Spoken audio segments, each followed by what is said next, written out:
Right now, thousands of software engineering students are graduating into a market that requires 3 years of experience for jobs labeled as entry level. We are not facing a shortage of talent. We are witnessing a systematic loop where you cannot get a job unless you have experience, and you can't get experience unless you have a job. For years, the pipeline was simple. Learn the syntax, understand object-oriented programming, build a few projects, and step into a junior role where an organization mentors you into a mid-level engineer. But somewhere around the explosion of automated screening tools and high-scale local architecture, the entry gate slammed shut. The market stopped looking for people who could learn and started demanding who are already infrastructure ready. Look at what an entry-level applicant is competing against.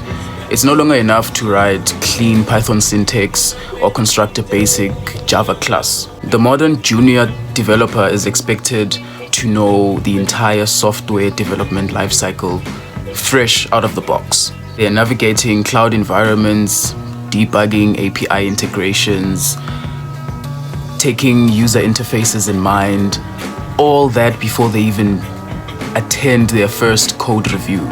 The gap between what universities teach and what companies are actually looking for has widened. Junior developers aren't failing because their logic is flawed. They're failing because they are being tested on systems that they were never allowed to touch. But here's where the paradox folds on itself. Most applicants try to solve this by building more generic portfolio pieces. Another weather app, another clone of a popular platform.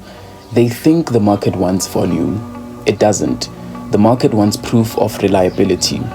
The turning point isn't realizing the game is rigged. It's realizing that the definition of a developer has fundamentally shifted.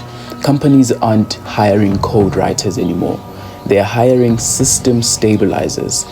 If your portfolio only shows you can write code when everything is perfect, you are preparing for a job market that no longer exists. Breaking the paradox means shifting from consumption to architecture. It's about building hyper-local platforms that can solve real-world constraints, that can account for human error, network lag, you name it.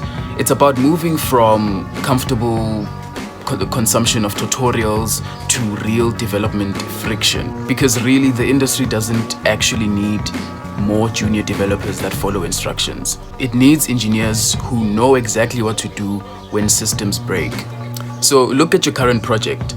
Are you building because you want to prove to these stakeholders that you can write code, or are you writing to prove that you can actually survive production?